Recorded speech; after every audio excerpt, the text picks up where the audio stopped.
Peace, power, and positive vibes. AlphaMail Mondays back again. I'm your host, Nafir Nunn, alongside Culture Rich. Yes, what's up? So we're going to get right into it. UFC 261, big night. So this was probably one of my favorite fight cards that I've seen in a while. And it was in front of a full capacity crowd with no masks. Not one mask. Where was this? Jacksonville, Florida. Okay. So you know Florida's already been saying, yeah, sorry guy, we're not wearing your masks. And they've been running their state the way they've been running it. Business as usual. So I think what's going to happen now is other states are going to see what type of wildness took place on Saturday night. And they're going to follow suit shortly. But getting to the main card. A lot of stuff happened in the prelims. The prelims were really good too.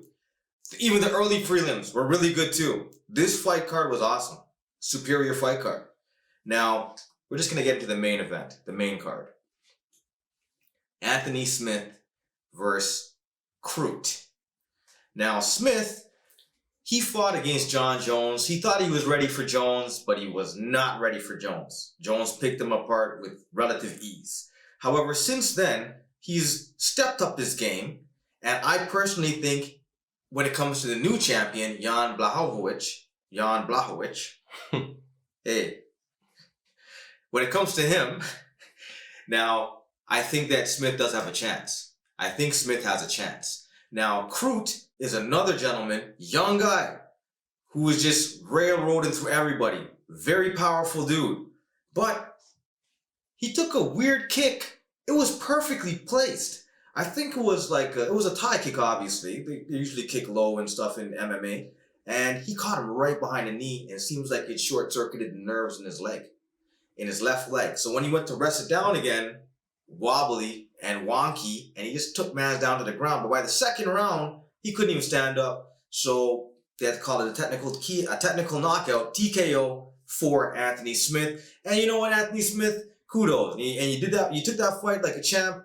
The win, I was impressed relatively. You did well in the first round. You didn't really, you did well. You did great. And I think that if you continue along with your training, keep believing in yourself, you have a lot of fights under your belt, even though you're still young. I think that you can actually pull it off and possibly get the title. Now, keep working. Second fight on the main card, Uriah Hall versus Weidman. Now let me tell you something about Weidman here. The All-American Chris Weidman. He's the one that screwed up Anderson Silva's win streak. Anderson Silva was walking through everybody. Then Chris Weidman came. Anderson was a little bit cocky. Took a shot, went down, the ref immediately stopped the fight. I think it was an early stoppage. Personally, because it's Anderson Silva, you should have gave him a bit more of a chance. But whatever, Chris Weidman, they were looking for somebody to beat Silva. Chris Weidman did it.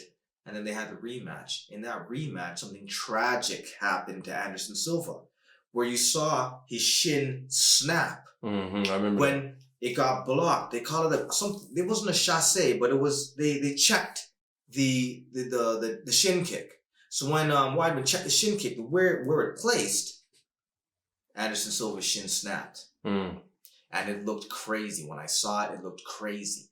Now, I remember Weidman not even seem to give a crap.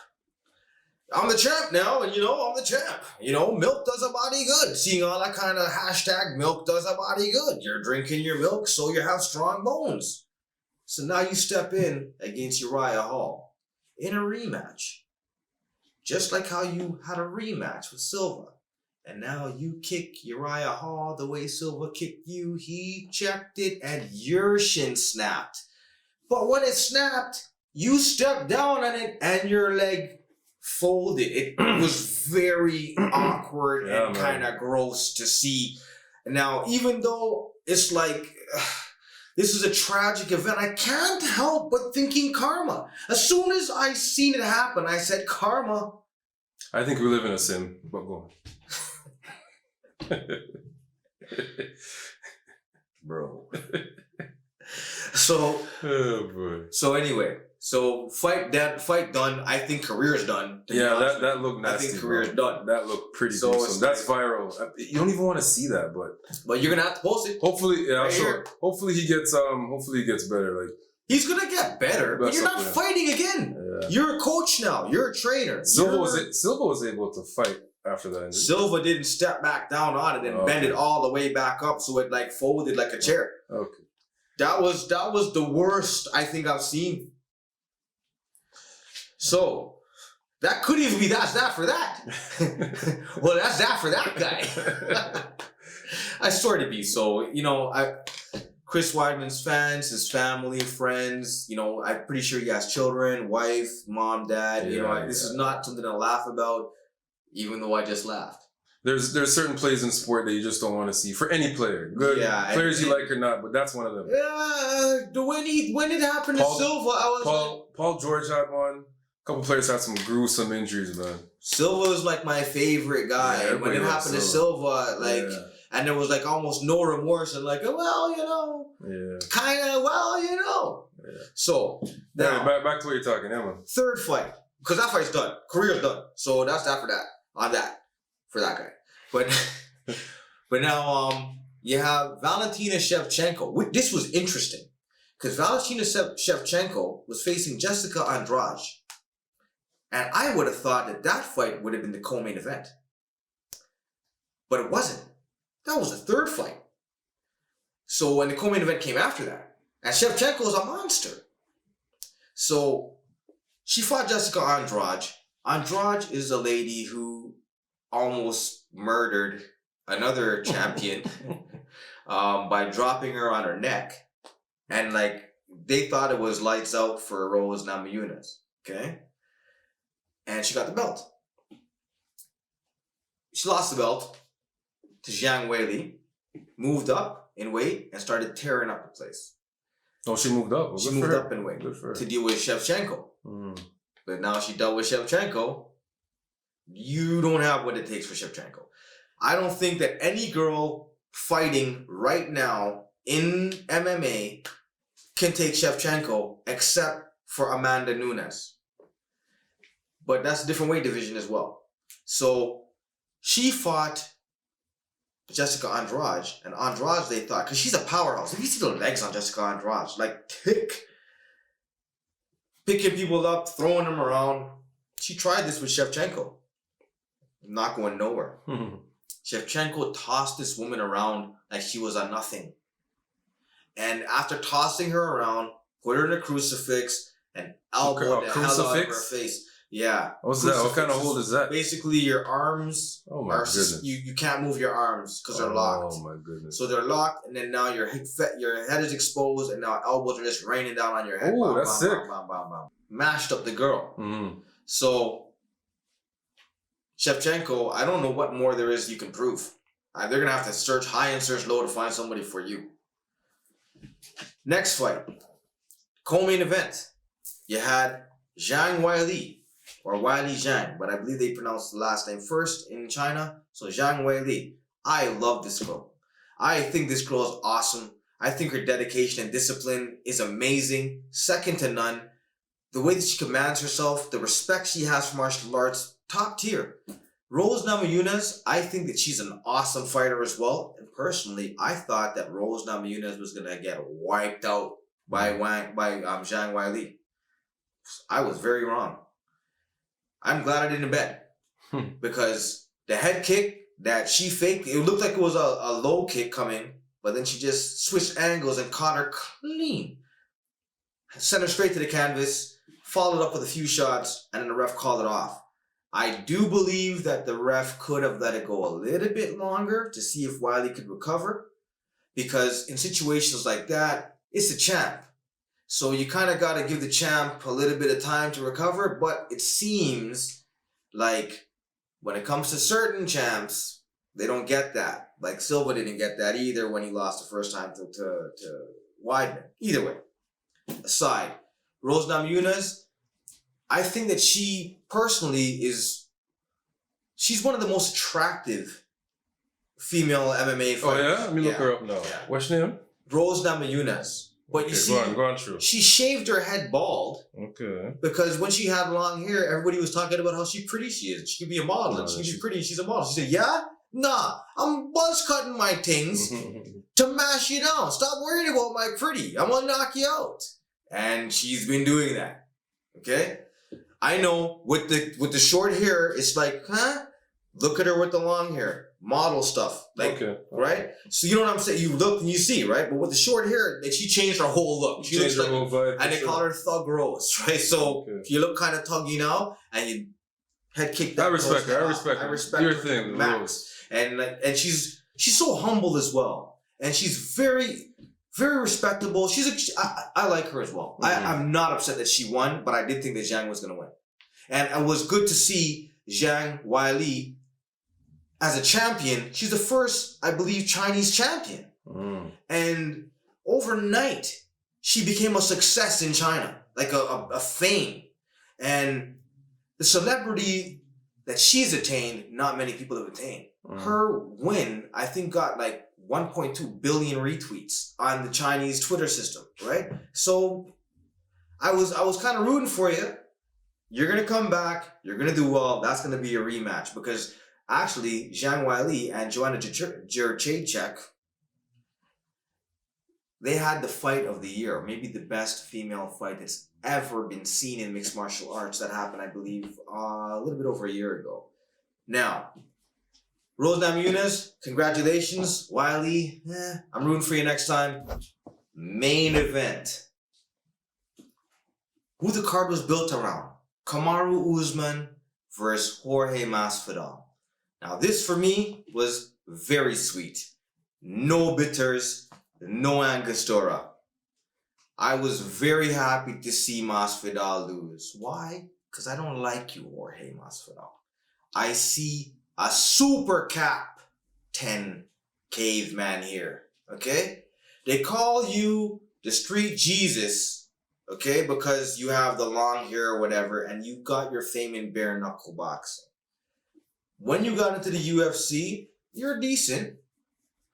You have a lot of losses, my friend, okay? And because of that, I thought you were decent and, like, you're okay. I like to see you fight. You're good. Yeah. But then you started coming with your this big bad man thing. And to me, with the amount of losses on your record, nah. And so you starched a couple guys. It was cool to see. It was cool to see. But then when you fought when you went and pieced up Leon Edwards backstage when he just finished a fight. Just finished. Walking out of his ring, like walking to his locker room, he looks at you as if something like, yeah, you're next, while you were doing an interview. And you decided to walk over to him and punch him in his face a few times. Now, this was a sucker punch. And any martial artist will say that was a sucker punch. So Leon Edwards calls you out after that, and you duck and dodge, run away, duck and dodge. Duck dodgers in the 21st century, okay? And then now, all of a sudden, you're being pitted against people that are not Leon Edwards, and Leon Edwards goes down in the rankings for some strange reason, even though he hasn't lost a fight in like how many years? So I'm looking at this, and I'm saying, this doesn't make no sense. And so even on the message boards here and there, I'll be like, Leon Edwards needs to fight Masvidal. People are like, who's Leon Edwards? Oh, he got a 3-piece in a soda. And I'm like, yo, Masvidal ain't that high level. All the top guys will beat up Masvidal. Woodley, Usman, Leon Edwards, Kobe Covington, all kicked the crap out of Masvidal. So why is Masvidal getting all this fame? Then he goes and gets this BMF belt, or this title that he's fighting with Nate Diaz. And Nate Diaz isn't even a natural 170-pounder. Then you place you against him at a 170-pound fight. And then now all of a sudden, you get they made a new belt, a BMF belt, and it's all nonsense. So Kamaru Usman was supposed to fight Gilbert Burns months back. I think it was like, almost 2 months back, maybe 3 months back, something like that. And the fight got canceled. So then Jorge Masvidal took the fight on 6 days' notice, which is admirable, sure. You took the fight on 6 days' notice. But you also know that Kamaru Usman is taking the fight on 6 days notice. He didn't prepare for you. So now when you go in there and get beat up for 5 rounds straight, you have an excuse. And the excuse was, well, I only had 6 days and I only had 6 days if I had a full camp. So Kamaru goes and beats everybody else again and then says, you know what? There's a guy still yapping. Jorge Masvidal. You know what? Let me give you full training camp. So there's no excuses and this time I'm going to finish you. And now Jorge Masvidal is talking all this crap about how he didn't feel Usman's power and Usman only did this and he has something for Usman and all this crap. And I'm looking at him like saying, bro, you still get beat by Colby Covington, Leon Edwards, and Tyrone Woodley, and Gilbert Burns. You get beat by all of these guys. Why do you have so much yap? Because you beat Nate Diaz? Who fights once every 3 years? Bro. And then you have the message boards who are full of casual fans who are talking about, oh, Conor, when Conor's been exposed how many times? So I'm like, okay, let's see what happens. So now, interestingly enough, in Florida, Zhang Weili comes out, you boo her. The champion, and she's from China, the champion is getting booed for no reason. Such a nice woman, spirit-wise. Getting booed heavy. Kamaru Usman, class act. Doesn't talk too much crap about anybody. Goes in there as a complete professional. Always well dressed. You see his relationship with his daughter. You see his relationship with his family. You see his story. His story is a story. And he gets booed coming into the arena. Booed. So I'm saying, yeah, I hope Usman murders this guy in this ring here tonight. And what happens? He just starts tagging up Masvidal. Tagging him up. Masvidal's supposed to be the boxer guy, getting tagged up in his face. Meanwhile, Joe Rogan is trying to spin narratives. Joe. I remember the time when you said, listen, just show me the aliens. I'll sell my soul. I'll do exactly what you say. Just don't hurt me and my family. You don't have to go this far, bro. We respect you in the fight community. You don't have to go this far, bro. Joe Rogan said that? You never heard when Joe Rogan said that? No, I'm not UFC. Joe Rogan and some other, while back, he was doing some discovery or uncovering certain things. And it's like, listen, guys, Illuminati or Secret Society guys, just show me the aliens. I promise I'll do what you tell me. I'll mislead everybody. I'll tell them lies. Why are you surprised by him then? I'm not surprised by him, but it's bro, at least make it a bit translucent. This is transparent at this point. Okay? So he's trying to spin the story about... It's the same thing in boxing, bro. They do the same all day. But boxing... Shit, bro. Boxing... It's WWE, bro. Yeah. Boxing, we all know from the day one, they've been banning black fighters from fight. Yeah, go on. UFC is a little bit more current. We're supposed to be post-racism and stuff, right? Yeah. Okay, go on. Right? So Joe Rogan now is spinning his story for the company. And talking about, Masvidal's a full gas tank this time. And, Masvidal might actually, because the first round of the last fight, Masvidal was touching him up and Masvidal. And then now he gets punched up the first round, tries a thing, Kamaru takes him up, bam to the ground, get back up. Kamaru's a little bit too excited, I guess, goes to the corner, end of the round, gets us, just relax, bro. Basics, bro. And what happens?